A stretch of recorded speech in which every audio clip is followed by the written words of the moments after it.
All right, everyone get ready because today we are going deep on international trade and investment.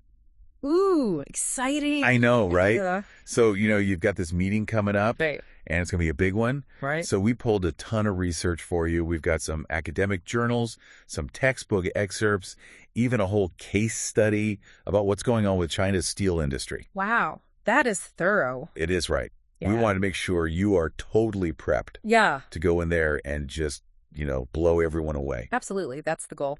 So to kick things off, why don't we go back to the very beginning, Okay. like the OG trade theories? All right, back to basic. Yeah, so mercantilism, Yes, the good old days when nations thought hoarding gold and silver was the only way to be wealthy. right? Like just stack it up. Exactly. Export everything, import nothing. That was the name of the game. And it's funny how, you still see some of those ideas popping up even today. Oh, absolutely. Protectionist policies, they're like Yeah. the modern day echo of mercantilism. Yeah, totally. It's like history is always repeating itself. It really is. But thankfully, we moved on from that. Right. And then we have Adam Smith coming in with his absolute advantage. A true game changer. He basically said, hey, let countries focus on what they're best at producing, and everyone wins. It's so simple when you think about it, right? It is, but it was a revolutionary idea at the time. Totally. And then Ricardo comes along and says, hold my beer. I've got an even better idea. Comparative advantage. Yeah. Even if you're not the best at anything, you can still benefit from trade by specializing in what you're relatively better at. It's kind of like you might be a pretty good cook, right? Yeah. But if your friend is like a Michelin star chef, Yeah, I'm sticking to takeout. exactly. You let them handle the gourmet stuff and you focus on something else. Division of labor, it's a beautiful thing. It is. And you see this playing out on a global scale with all these complex supply chains. Absolutely. Countries are specializing in certain components or services, and it all comes together in this intricate web. Like, seriously, think about your smartphone. Right. Like, how many different countries were involved in making that thing? It's mind-blowing. A true testament to global cooperation. And the crazy thing is, trade is constantly changing. Oh, yeah, always evolving. So let's fast forward a bit Okay. to some of the more modern trade theories. Sounds good. Because the world is just not standing still, right? Nope, not at all. So one of the big ones is Vernon's product life cycle theory. Have you heard of this one? Of course. It basically explains how the location of production can shift as a product matures. Yeah, so give me an example, like how would that work? Okay, imagine a brand new cutting-edge gadget. Okay, like a new VR headset or something. Perfect. In the early stages, it's likely developed and produced in a country with the resources and know how to handle that. Makes sense. But as the technology becomes more mainstream and it's all about cost efficiency, production might move to other regions with lower labor costs. So it's kind of like the production follows the money. In a way, yeah, it's about finding the most advantageous location at each stage of a product's life. Interesting. But, things move so fast these days, right? Yeah. Like, new products seem to launch everywhere at the same time. True. Globalization and technology have definitely accelerated those life cycles, making things more dynamic. And that brings us to strategic trade theory, right? Oh, yes. The idea that governments can actively support certain industries to achieve global dominance. Yeah, like how? Think about Airbus and Boeing, the giants of the aircraft industry. Oh, yeah, that's a classic rivalry. Right. Government subsidies have played a huge role in shaping that competition. It's like they're putting their thumbs on the scale a little bit. You could say that. It's all about national pride and economic interests. And speaking of competition, I know our sources also mention Porter's diamond model. A classic framework for understanding national competitive advantage. It breaks down the 4 key factors that really matter. Okay, I'm all ears. Hit me with those 4 factors. All right, first up, you've got factor endowments. Factor endowments. So, what's that all about? It's about the resources a country has at its disposal. Things like natural resources, a skilled labor force, infrastructure. Oh, okay. So, if a country has tons of oil, that's a factor endowment. Exactly. Or think about Scandinavia and their thriving paper industry. Yeah, I guess they have a lot of trees. Right. Abundant forests. A skilled workforce. That's what gives them an edge. Makes sense. What's next? Next, we've got demand conditions. Demand conditions, all right. So what's that? It's about the nature of domestic demand for a particular product or service. If a country has sophisticated consumers who are demanding high quality and innovation, that pushes companies to up their game. So it's like the customers are driving the innovation. In a way, yes. A demanding domestic market can be a real breeding ground for global success. Cool. And what's number 3? Number 3 is related and supporting industries. Okay, so like a whole ecosystem that helps an industry thrive. Exactly. Think about those high-tech clusters that pop up around universities. Yeah, I've heard of those. It's the combination of research institutions, skilled labor, and all those supporting companies that creates a real hotbed for innovation. It's like everything's right there, all in one place. Precisely. And finally, you have firm strategy, structure, and rivalry. Right, so that's all about how companies operate and compete. Yeah. You got it. A healthy level of competition can really drive companies to be more efficient and innovative. So it's not just about the country itself, it's about the companies within that country. Absolutely. It's a complex interplay of factors. This whole diamond model really makes me think about my own industry. Yeah. Yeah, it's interesting to consider which of these factors are really driving our global success or, our challenges. That's a great exercise. It can really help you understand your competitive landscape. Totally. But even with all this talk about competition and advantage, in the real world, it's rarely a completely level playing field. True. That's where the politics of trade comes in. We're talking about that tug of war between free trade and government intervention. Right, because everyone says they love free trade, Yeah. but then they also want to protect their own industries. It's one of the big dilemmas of international trade. The theory is one thing, but the real-world pressures are something else entirely.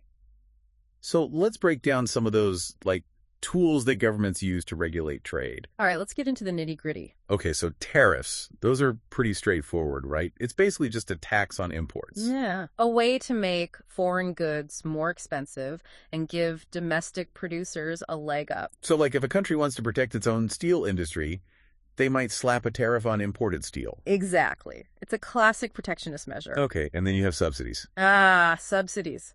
Those are direct payments or other forms of financial support that governments give to domestic producers. So it's like giving them a little boost to help them compete with cheaper imports. Precisely. Agriculture is a great example. Oh, yeah. Agricultural subsidies are huge in many countries. It's a way to protect farmers and ensure food security, but it can also distort trade and lead to overproduction. And speaking of distorting trade, let's not forget about import quotas. Right. Those are limits on the quantity of a particular good that can be imported. It's like saying, okay, you can only send us this much and no more. Exactly. It's another way to protect domestic producers from foreign competition. And then there are VERs, or voluntary export restraints. VERs. Those are a bit more diplomatic. How so? Instead of imposing a quota, a country might convince another country to voluntarily limit its exports. Oh, so it's like a gentleman's agreement? You could say that. It's a way to avoid a trade war and maintain good relations. I remember reading about how Japan voluntarily limited its car exports to the U.S. back in the 80s. That's a classic example of a VER in action. It's fascinating how economics and politics are so intertwined in all of this. Absolutely. You can't separate them. And we haven't even talked about local content requirements. Right. Those are rules that mandate a certain percentage of a product's value must be sourced domestically. So it's like saying, if you want to sell your product here, you have to use some of our local parts and labor. Exactly. It's a way to boost domestic industries and create jobs. Okay, and then there's administrative trade policies. Yes, the bureaucratic side of trade. That doesn't sound very fun. It can be a real headache. We're talking about things like complex customs procedures, labeling requirements, all sorts of bureaucratic hurdles that can make importing and exporting a nightmare. It's like going through a maze just to get your products across the border. Exactly. Sometimes it feels like those policies are designed to discourage trade, even if that's not the intention. Yeah, I can see how that would get frustrating. And lastly, there are anti-dumping policies. Right. Those are specifically aimed at countering dumping. Dumping, remind me what that is again? It's when a company sells its products in a foreign market at a price that's below its fair market value, often to gain market share and potentially drive out competitors. So it's like predatory pricing on a global scale. You could say that. And anti-dumping policies are designed to level the playing field and protect domestic industries from those unfair practices. And this brings us back to that case study about China and its steel industry. Yes, the poster child for anti-dumping investigations. So what was going on there? Give me the rundown. Well, China was accused of flooding the global market with cheap steel, undercutting producers in places like the EU and the US. And that caused a lot of friction, right? Oh, yeah. Big time. It sparked accusations of dumping and unfair trade practices, leading to trade disputes and retaliatory tariffs. So it's not just a simple economic issue, it's a geopolitical one, too. Exactly. It's a reminder that international trade is never just about economics. It's about national interests and global power dynamics as well. That case study really highlights the complexity of all of this. It does, and it's a perfect example of how things can get messy when economic theories collide with real-world politics. Well, I think we've covered a lot of ground here, and it's clear that international trade is anything but simple. It's a fascinating and ever-evolving landscape, that's for sure. And with that, I think we'll wrap up part 1 of our deep dives. Sounds good. Stay tuned for part 2, where we'll explore another key aspect of international business: foreign direct investment. We'll be back soon. Okay, so we've talked about all these trade theories and, the whole game of tariffs and subsidies, and it's a lot. It is. But let's shift gears a bit and talk about another huge piece of the global economy. Right. FDI. Foreign direct investment. Exactly. It's a big one. It is. Yeah. So for those who haven't spent their lives geeking out on econ textbooks, can you give us a quick definition? Sure. FDI is basically when companies invest directly in facilities and operations in another country. So not just trading goods back and forth. No, this is about actually setting up shop on foreign soil. Right, like building factories, opening offices, that kind of thing. Exactly. There are two main ways companies do this: greenfield investments, where they build everything from scratch, or mergers and acquisitions, where they buy into an existing company. So why are companies so keen on doing this? Like, what's the big draw of FDI? Well, our sources point to this framework called Dunning's OLI paradigm. Dunning's OLI. Yeah. Okay, I'm intrigued. It stands for ownership, location, and internalization. Ownership, location, and internalization. 3 key advantages that drive companies to go global. All right, break it down for me. Okay, so ownership advantages are all about what a company brings to the table, their unique assets and capabilities, things like proprietary technology, brand recognition, efficient production methods. So like their secret sauce. Exactly, those competitive strengths that allow them to stand out in the global marketplace. Like Apple, for instance. Perfect example. They've got that brand power, the cutting-edge tech. Those are their ownership advantages. Makes sense, right? Yeah, totally. And location advantages, that's all about taking the right spot. You got it. Location advantages are all about the attractive features of a specific country or region. So, like, what kind of features? Well, it could be access to natural resources, a skilled labor force, favorable tax policies, being close to key markets. It's like companies are shopping around for the best business environment. In a way, yeah. They're looking for the optimal place to maximize their potential. Location, location, location. Exactly. Okay, and what about internalization advantages? What does that even mean? So internalization advantages are all about the benefits a company gets by doing things in-house rather than outsourcing to external partners. So like keeping things under their control. Precisely. It could be about protecting their intellectual property, maintaining strict quality control, or just streamlining their operations. Okay, so it's about finding that sweet spot between doing things themselves and working with others. Exactly. It's a strategic decision for companies to weigh. And I bet governments play a role in all this too. Oh, absolutely. Governments can really influence FDI decisions. In what way? Well, host countries, the ones trying to attract FDI, they often offer all sorts of incentives like tax breaks, streamlined regulations, investments in infrastructure. Like they're rolling out the red carpet. Exactly. They recognize that FDI can bring a lot of benefits like job creation, technology transfer, economic growth. But they don't just want any investment, right?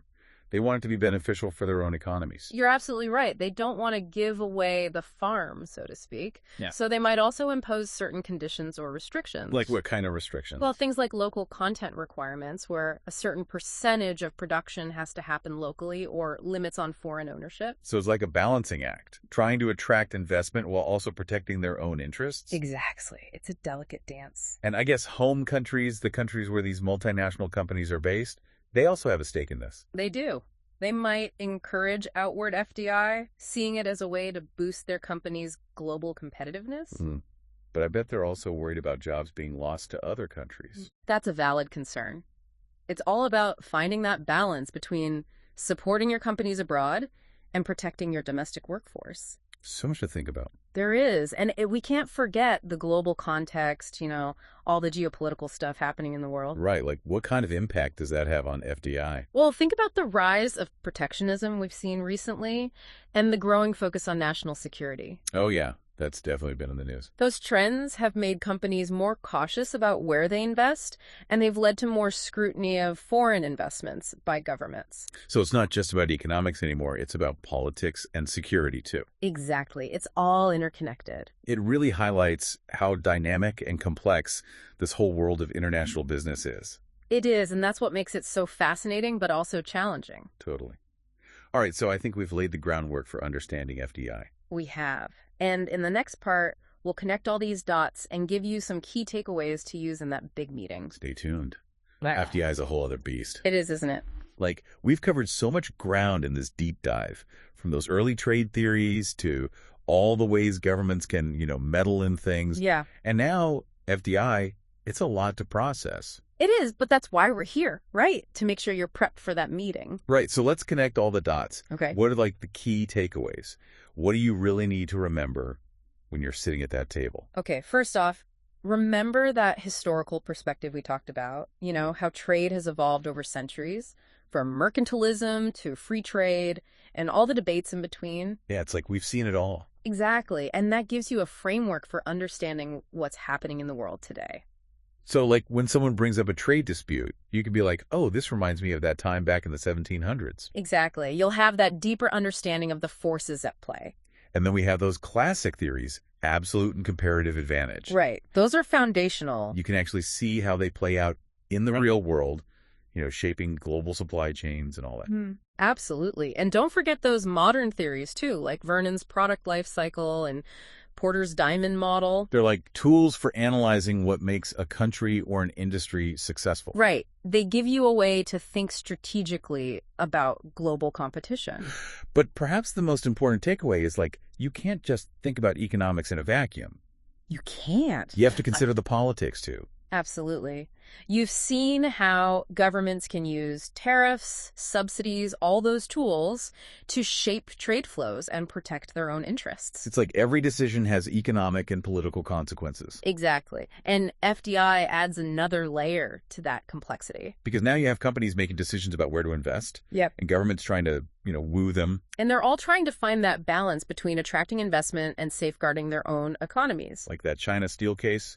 It's a perfect example of how those things can clash. It is. It's a reminder that international trade is rarely black and white. There are so many different perspectives. There are. And interests at play. And those interests can change, as the world changes. We've seen this rise in protectionism lately. Right. International trade is constantly evolving. Because you got to be adaptable. Absolutely. You have to stay informed, keep learning, and be ready to adjust your strategies. And think critically about all this information. Right. Don't just accept things at face value, question assumptions, look for those nuances. So you're not just a walking textbook. No, you're a strategic thinker.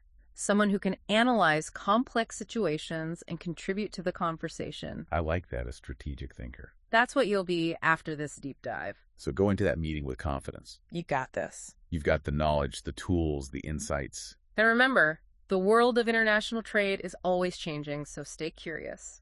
That's it for our deep dive on international trade and investment. We hope you enjoyed it. We'll see you next time. Keep exploring.